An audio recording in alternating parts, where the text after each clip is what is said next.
መላከ ገነት አባ ወልደ ትንሣኤ የዚህ ታላቅ ገዳም አስተዳዳሪ፣ ክቡራን ሊቃውንተ ቤተ ክርስቲያን፣ የተከበራችሁ አባቶችና እናቶች፣ ወንድሞቼና እህቶቼ፣ እንዲሁም የሰንበት ትምህርት ቤት መንፈሳውያን ወጣቶች፣ የልዩ ልዩ ማህበራት እግዚአብሔርን በማገልገል ያለ ድካም ያለ መሰልቸት እስካሁኗ ሰዓት ድረስ የምትገኙ በሙሉ በተሰጣችሁ ጸጋ ከትናንት እስካሁን ድረስ ለእግዚአብሔር ክብር በመንፈሳዊ ቅናት ራሳችሁን ለእግዚአብሔር ሰጥታችሁ በማገልገል ላይ በዝማሬ በእልልታ ተሳታፊዎች የሆናችሁት በሙሉ እንደምን ዋላችሁ? እግዚአብሔር ይመስገን። እንደምን ዋላችሁ? እግዚአብሔር ይመስገን። ሰላምታችን ደከመን። እንደምን ዋላችሁ? እግዚአብሔር ይመስገን። እግዚአብሔር የተመሰገነ ይሁን። እግዚአብሔር ይጠብቃችሁ። እግዚአብሔር ይባርካችሁ። እንደ ዛሬ ሁሉ በረድኤቱ ጠብቆ ለሚመጣው ዓመት ያድርሳችሁ። እንዲሁም ደግሞ ገና በዚሁ በሚቀጥለው ሳምንት የጊዮርጊስ ዕለት በ18 ማለቴ ነው በተመሳሳይ አክብረን የክብር ወራሾች እንድንሆን የእግዚአብሔር ቅዱስ ፈቃዱ ይሆንልን። ትምህርቱን ቀንም ሙሉ በተለያየ መልኩ ልንረዳው በምንችለው በዝማሬ በእልልታ በልዩ ምስጋና ስንማር ውለናል።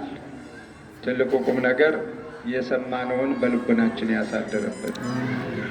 እንደው ትንሽ ለመናገር ያህል አሁን በመጨረሻ መንፈሳውያን ወጣቶቻችን ያቀረቡት ማእከለ ባሕር ቆመ ገባ ወወፃ በሰላም፣ በባህር መካከል ቆመ በሰላም ገብቶ በሰላም ወጣ ሀዲጎ ተሳ ብለው ነገደ መላእክትን 99ኙን ነገደ መላእክት ትቶ የጠፋውን የሰው ልጅ ፈልጎ የራቀውን የሰው ልጅ ለማቅረብ የበደለውን የሰው ልጅ ሰኮኖ ለመካስ ፈቅዶና ወዶ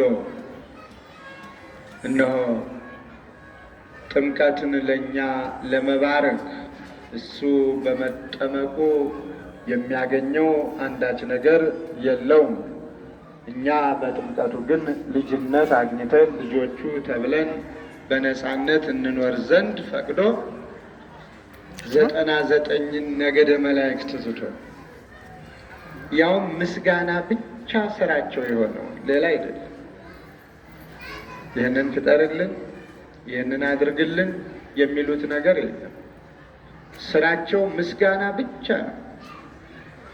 መውጣት፣ መውረድ፣ መድከም፣ ምን እንበላ፣ ምን እንጠጣ፣ ምን እንለብስ፣ እንዴት እንኖር የሚል ሀሳብ የሌላቸው ስሙ ምግብ ሆኗቸው የሚኖሩ ስሙ ልብስ ሆኗቸው የሚኖሩ ብርሃንን የተጎናጸፉ በብርሃን የሚመላለሱ ለተልእኮ ብቻ የሚፋጠኑ ደከመን የማይሉ ሰለቸን የማይሉ ምንጊዜም ምስጋና ብቻ 24ቱን ሰዓት ይቀጥላል። እንዲህ እያለ የተወሰነ ጊዜ አገልግለው አሁን ደከመን እንረፍ የማይሉ መላእክት 99 ነገድ። አንዱ ነገድ ስንት ቁጥር ይይዛል? እሱን እንግዲህ እናንተ ርዕሰ መምህረ ሊቃውንትን መጠየቅ ነው። አንዱ ነገድ ስንት ነው ቁጥሩ የመላእክቱ? 99 ነገደ መላእክት ነው። ያንን ትቶ ነው የጠፋውን ሰው የፈለገ የራቀውን ሰው ለማቅረብ ሰው የሆነ አምላክ ሰው የሆነ። ስለዚህ ቆመ ማእከለ ባሕር ወደ ባህሩ ለመጠመቅ ሲገባ ባህር የሆነች ታችኋል። በራሷ ተጨንቃለች። ዮርዳኖስም ተጨንቋል። የሚይዘውን የሚጨብጠውን አጥቷል። ለነገሩ እሳት ባህር ላይ ሲገባ ማን ነበረ ማጥፋት ያለበት? እሳቱ ነው መጥፋት ያለበት? ውሃው? በልማዳችን እሳቱ ነው አይደለም መጥፋት ያለበት? ነድ ለማየ ባህር ከበቦ ሊቃውንቱ ማይ ሀበ የሐውር ጸበቦ። እሳት ባህሩን ሲከበው ውሃው ደግሞ የሚሄድበት አጣ፣ የሚገባበት አጣ። ምክንያቱም እሳቱ ከቦታልና። በልማዳችን በወጋችን እሳት ሲያዝ እሳት ሲነሳ ማጥፊያው ውሃ ነው፣ ሌላ አይደለም። ተጨማሪ ካል ምናልባት ቅጠላ ቅጠል ልንሞክር እንችል ይሆናል። ይህ ግን በእንደዚህ አይነት ውሃና ቅጠላ ቅጠል የሚጠፋ አይደለም፣ የውሃ ፈጣሪ ራሱ ነው። ስለዚህ ነው ገባው ወፃ በሰላም፣ በሰላም ገብቶ በሰላም ወጣ። ውሃውም ፈጣሪውን አውቆ ለፈጣሪው ክብር ሰጥቶ መገዛት ላለበት ተገዝቶ አምላካችንም የተፈጥሮ ሕግ ጸንቶ እንዲኖር አምላክነቱን አረጋግጦ ሰው ነው ለሚሉት ሰው አምላክ መሆኑን አስተምሮ በዮሐንስ በመጥምቀ መለኮት ቀደም ብሎ ነቢያት የሰበኩት የተናገሩለት ያመሰጠሩለት የአምላካችንና የመድኃኒታችን የኢየሱስ ክርስቶስ መምጣት ዝም ብሎ እንግዳ ደራሽ አይደለም። እንደ ውሃ ሙላት ዝም ብሎ በጊዜው ሰዓት የተፈጠረ ቅጽበታዊ አይደለም። ትንቢት ተነግሮለት ነው። ሁሉ ነገር ጊዜውን ጠብቆ የተከናወነ ነው። ለዚህ ነው አሁን ልጆቻችን ነገደ መላእክቱን ትቶ እኛን የጠፋነውን ፈልጎ አግኝቶ የዕዳ ደብዳቤያችንን ሰርዞ ነፃነታችንን አጎናጽፎ ወደ ባህሩም ወደ ዮርዳኖስ ገብቶ ዮርዳኖስን ባርኮ በዮርዳኖስ በውሃው ሁላችን ልጆች ሆነን እንድንኖር ቀድሶና አክብሮ ሕግ አድርጎ ሰጥቶ በሰላም ወጣ ሲሉ ነበረ የዘመሩልን።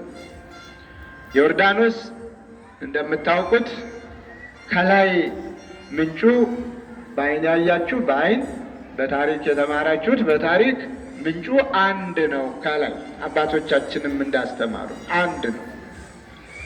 ይወርድና ከታች ለሁለት ይከፈላል። መልሶ ይወርድና ያ የተከፈለው ወንዝ ደግሞ ይገናኛል።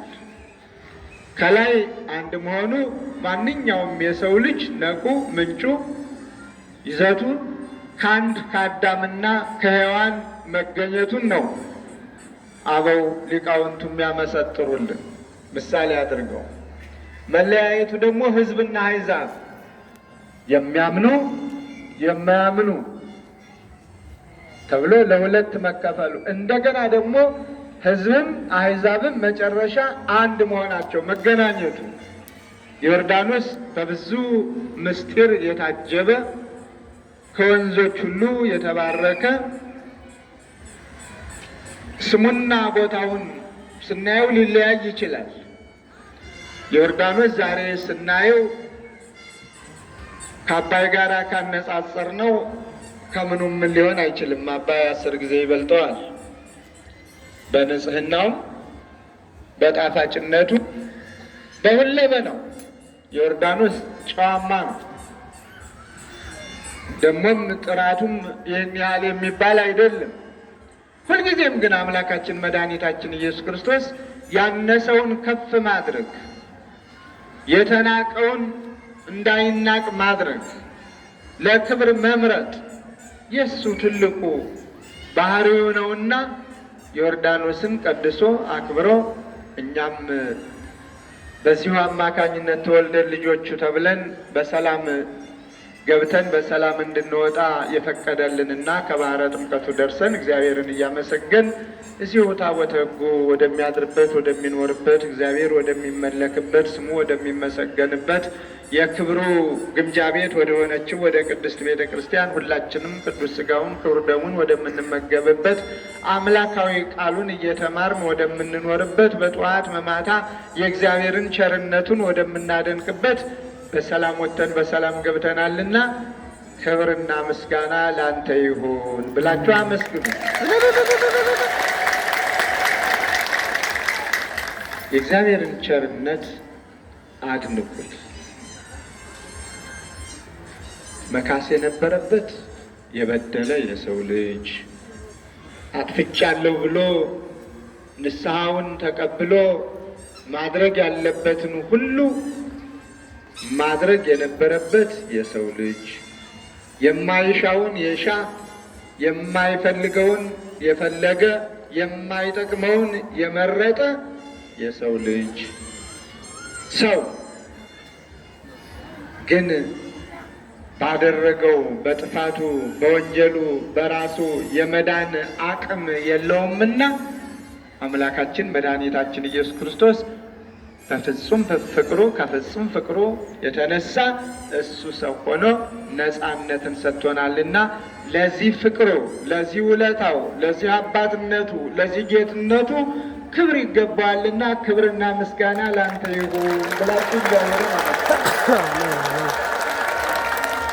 እንግዲህ እንዲህ ነው የኢትዮጵያ ቤተ ክርስቲያን፣ የኢትዮጵያ ኦርቶዶክስ ተዋሕዶ ቤተ ክርስቲያን ትልቁ ስራዋ ሁልጊዜ ማሰብ ያለብን ሁልጊዜ ከአእምሯችን እንዳይፋቅ እንደ ዘወትር ጸሎት ልንደግመው እንደ ዘወትር ጸሎት ደግመን ደጋግመን ልንናገረው የሚገባን ቤተ ክርስቲያን ስርዓቷ ሁሉ ትናንትም ተናግሬያለሁ፣ ቅዱስ መጽሐፋዊ ነው። ስርዓቷ ሁሉ ቀኖናዋ ሁሉ ከቅዱስ መጽሐፍ የተወሰደ ነው። በዓላቷ ሁሉ ቅዱስ መጽሐፍን እየተረጎመች እያመሰጠረች ታከብራለች እንጂ ልቦለድ ድርሰት የላትም። በዚህ ዓለም ሰውን ይስባሉ ተብለው የሚታሰቡ ነገሮች፣ የሰዎችን እይታ ይስባሉ፣ ሰዎችን ያለምዳሉ፣ እጹብ ድንቅም ያሰኛሉ የሚባሉ ዝግጅቶች በተለያዩ ደራሲያን፣ የተውኔት ሰዎች፣ መተርጉማን፣ ጸሐፍት ይዘጋጃሉ። እነዚያ ሁሉ ግን እጹብ እጹብ የሚባሉት ለተወሰኑ ጊዜያት ብቻ ነው። ከተወሰኑ ጊዜያት በኋላ ይሰለቻሉ። አንድ ጊዜ ከታዩና ከተደመጡ በኋላ መልሶ ለማድመጥ መልሶ ለማየት አይቼዋለሁ ያሰኛል። መጀመሪያ እንቅልፍ ለምኔ አሰኝቶ እዩኝ እዩኝ ይል የነበረው ነገር ሁሉ ገና ሁለተኛ ሲቀርብ እንቅልፌን ልተኛበት እረፍት ላድርግበት በቃኝ አይቼዋለሁ ያሰኛል። የኢትዮጵያ ኦርቶዶክስ ተዋሕዶ ቤተ ክርስቲያን በዓላት፣ ክብረ በዓላት ግን አይደለም በዓመት የሚመጡት በየቀኑ በየደቂቃው በየሰከንዱ ብናየው ብንሰማው የማይጠገብ የማይሰለች ሕሊናን የሚያረሰርስ ከእግዚአብሔር ጋር የሚያገናኝ ነው። ለዚህ ነው ራሳችሁ ምስክሮች ናችሁ።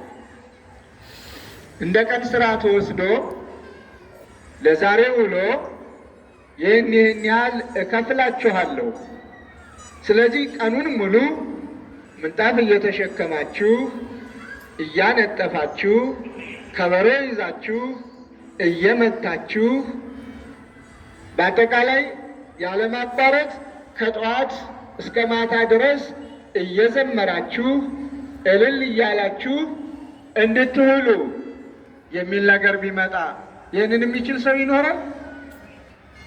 ግማሹ በመንገድ ነው የሚንጠባጠብ። ኧረ ይቅርብኝ በቃ ደክሞኛል ነው የሚለው። የጥቅም አይገዛውም። በጥቅም የሚመጣ ነገር ሁሉ እንዲህ አይነት ኃይልም እንዲህ አይነት ጉልበትም እንዲህ አይነት አቅምም ሊሆን አይችልም። ይህ ግን ከውስጥ የሚመነጭ ከፍላጎት ከውስጥ ያለ በመንፈስ ቅዱስ የተቀጣጠለ ሰማያዊ ክብርን ያስመረጠ ድካም የሚባለው ለእኔ ምንም አይደለም ያሰኘ ስለሆነ አይደለም አንድ ቀን ይኸው ትናንትም ዛሬም ገና ደግሞ ነገ ትደግሙታላችሁ። በተከታታይ 3ቱን ቀናት እጹብ ድንቅ በሚያሰኝ ስትሰሩት ማየት ይህ ከመንፈስ ቅዱስ የተሰጠ መንፈስ ቅዱስ ያደረበት ሰው ብቻ የሚሰራው እግዚአብሔር የጠራውና የመረጠው ለክብሩ ያቆመው የሚያደርገው ነው። አለበለዚያ መንፈሳዊነት ከሌለ እግዚአብሔር ካልፈቀደ ትንሽ አሟሙቆ ደመቅ ሲል እስቲ ደግሞ ጎንጨት ብዬ ልምጣ ብሎ ጥሎ መሄዱ አይቀርም። በዚያውም ያልሆነ ወሬ ገጥሞት መቅረቱ ያጠራጥራል። መምጣቱ በዚያው ሊቀር ይችላል። ግን አንድም ደቂቃ አንዲትም ሰዓት ለቅጽበት አይደለም ሰዓት ተውት። በዚህ አይነት መልኩ ነው ስታገለግሉ የነበራችሁት። ለዚህም ነው የሁሉ ድካም የሁሉ ውጣ ውረድ እያለ በሰላም ገብታችሁ በሰላም እንድትወጡ፣ በሰላም ገብተን በሰላም እንድንወጣ፣ ወደ ወጣንበት እንድንገባ የፈቀደ እግዚአብሔር። በአጠቃላይ መንፈሳዊነት ያኮራል። መንፈሳዊነት ውበት ነው። ኦርቶዶክሳዊነት የተዋህዶ ልጅ መሆን ኩራት ነው። አይምሰላችሁ። አንዳንድ አዳዲስ አማኞች ስታዩ ብዙ ነገር ሲቅለሰለሱ ልናያቸው እንችል ይሆናል። ሲመጻደቁ ልንሰማቸው እንችል ይሆናል። በስም አጠራሩ ብዙና ብዙ ሲሉ ልንሰማቸው እንችል ይሆናል። ከተወሰነ ጊዜ በኋላ ግን ባየነው በሰማነው ብዙም የሚያስሄድ አይደለም። የኦርቶዶክሳዊ ተዋህዶ ልጆች ግን አንድ ጊዜ ወደ መንፈሳዊነት ሲገቡ ሰማያዊ ሰማያት ነው የሚመጡ። እስከ 10ኛው ማዕረግ ደርሰው ሌላ ዓለም ውስጥ ገብተው እንደ መላእክቱ ነው የሚዘምሩ። አልሰማችሁም? ራሱን ሊረዳ የነበረ እንቅብ ሰፍቶ እንቅብ ሽጦ ከዚያ በሚያገኘው ሌሎችንም እንግዶች እያስተናገደ ራሱንም ሲረዳ የኖረ አንድ መናኝ ገበያ ወጥቶ ሊሸጥ፣ ገበያተኞች ይሄ ስንት ነው እያሉ ይጠይቁታል። እሱ ግን ሚካኤል ይበልጣል ገብርኤል ይላል። ሌላ ዓለም ውስጥ ነው ያለ። ስለ ዋጋው ምንም ስለ ገበያው ምንም ረስቶታል። ማነው የሚበልጥ ይላል። ከመላእክት ጋር ነዋ ውሎ፣ ከመላእክት ጋር ነዋ ንግግሩ፣ ከመላእክት ጋር ነዋ ምስጋናው። ይህ የለም፣ ትርፍ ነገር ነው። ሰው ሳይሰራ መኖር ስለሌለበት ጥረህ ግረህ በወዝህ ብላ የተባለውን አምላካዊ ቃል መፈጸም ስላለበት ያንን ለመፈጸም እንደ ሰው ተሰልፏል። ገበያተኛው መጣ፣ ሄደ፣ ገዛ አልገዛ ግን እሱ ምንም አይደለም ነበረ። መንፈሳዊ ስለነበረ በመንፈሳዊ ተመስጦ ስለ ሚካኤልና ስለ ገብርኤል፣ ስለ ቅዱሳን መላእክት፣ ስለ እግዚአብሔር ቸርነት ነበር የሚናገረው። መንፈሳዊነት ይሄ ነው። ለዚህ ነው መንፈሳዊነት ውበት ነው። መንፈሳዊነት ደምግባት ነው። መንፈሳዊነት ሰላም ነው። መንፈሳዊነት ጤናማነት ነው። መንፈሳዊነት ከቂም ከበቀል ነፃ መሆን ማለት ነው። መንፈሳዊነት ያለ ድካም፣ ያለ መሰልቸት፣ ያለ ማንጎራጎር በፍቅር መታዘዝ ነው። መንፈሳዊነት ለእግዚአብሔር መገዛት ነው። እኔ የእግዚአብሔር ነኝ፣ እግዚአብሔር ፈጥሮኛል፣ የፈጠረኝም ለክብር ነው፣ የፈጠረኝም ለውዳሴ ለምስጋና ነው፣ የፈጠረኝም በዚህ ዓለም የተወሰነ ጊዜ እንድኖር እንጂ ይህ ዓለም የመጨረሻው ዕጣ ፈንታዬ አይደለም። ስለዚህ የእኔ ዕጣ ፈንታዬ ህልፈት የሌለበት፣ ድካም የሌለበት፣ ውጣ ውረድ የሌለበት መንግስቱን ወርሼ የምኖርበት ሌላ ዓለም አለኝ ብሎ ያንን ዓለም በሩቁ አሻግረው እያዩ በተስፋ እየተመለከቱ በዕለቱ በየቀኑ እግዚአብሔር በሚሰጠን ተጨማሪ ዕድሜ እግዚአብሔርን እያመሰገኑ መኖር። ይህንን ነው ሰዎች ሊነጥቁን የሚፈልጉት። ይህንን ነው ሰዎች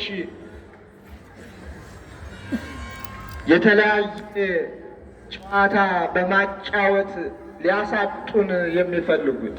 ይህን መንፈሳዊነት ነው። ይህን የእግዚአብሔርነት ነው። እንዲህ አይነቱን አማኝነት ነው በአዲስ አማኝነት ሊለውጡብን የሚፈልጉት። እንዲህ አይነቱን መንፈሳዊ ስርዓት ነው እንደ መላእክቱ እያመሰገኑ መዋልን ማደርን ያለማቋረጥ ይህንን አስትተው በጭፈራ፣ በወከባ፣ በመጠጥ፣ በስካር፣ በምንዝርና እንዲያም ሲል ጥላቻን አንግቦ ጥላቻን ሰንቆ ወደ ደም ማፍሰስ ወደሚያስከትለው ሊጎትቱን የሚፈልጉት ሰዎች እንዲህ አይነቱን ክብርና ጸጋ ለመግፈፍ ነው። ስለዚህ መንፈሳዊነታችንን አጥብቀን እናያዘው። በተዋህዶ ልጅነታችን ለቅጽበት ለደቂቃ አንጠራጠር፣ እንኖርበት። ከዕለት ወደ ዕለት እናጣጥመው። መኖር በጀመርን ቁጥር ከዚያ በኋላ ማንም ማን ከተዋህዶ ልጅነታችን ሊፈነቅለን አይችልም። ብዙ ሰዎች በተለያየ መንገድ ሊፈትኑ ይችላሉ። ብዙ ሰዎች በተለያየ መንገድ ሊያታልሉ ይችላሉ።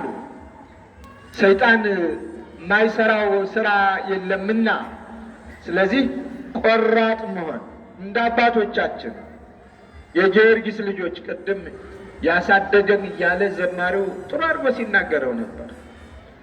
ጊዮርጊስ እንዲህ አይነቱን መንፈሳዊነት ነው ተጎናጽፎ የዚህንን ዓለም ክብር፣ የዚህንን ዓለም ጀግንነት፣ የዚህንን ዓለም ምንነት ንቆ እኔ እግዚአብሔር ነኝ፣ እኔ ክርስቶስ ነኝ ብሎ በየአደባባዩ መስክሮ የድል አክሊልን የተቀዳጀ ዛሬ ሁላችንም ጊዮርጊስ ጊዮርጊስ የምንለው። ስለዚህ የሰማዕቱ የቅዱስ ጊዮርጊስ ረድኤት በረከት ይደርብን። እንደ ዛሬ ሁሉ በረድኤቱ ጠብቆ ለሚመጣው ዓመት ያድርሰን። በአገልግሎታችሁ፣ በዝማሬው፣ በእልልታው፣ በጭብጨባው፣ በመስተንግዶው፣ ምንጣፉን በማንጠፍ በመጥረግ መንገዱን በማስተካከል ማንም ማን እንዳይሰናከል እንዳይደናቀፍ ስታገለግሉ የነበራችሁትን በሙሉ እገሌ ወገሌ ሳልን በአጠቃላይ ለዚህ በዓል፣ ለዚህ ክብር፣ ለዚህ ድምቀት የየበኩላችሁን አስተዋጽኦ ያደረጋችሁትን ሁሉ እግዚአብሔር ይባርካችሁ፣ ቤታችሁን በበረከት ይምላ፣ ጸጋውን ያብዛላችሁ፣ ክብሩን ያብዛላችሁ፣ በረድኤቱም ይጠብቃችሁ፣ እስከ መጨረሻዋ ሕቅታ ድረስ በምግባር በሃይማኖት ያጽናችሁ። መንፈሳውያን ወጣቶቻችን ልጆቻችን እግዚአብሔር ይባርካችሁ። በልዩ ጣዕመ ዜማ ነው ያቀረባችሁልን። አሁን ኮራ ብለን መናገር እንችላለን። አንድ ሰሞን እንደው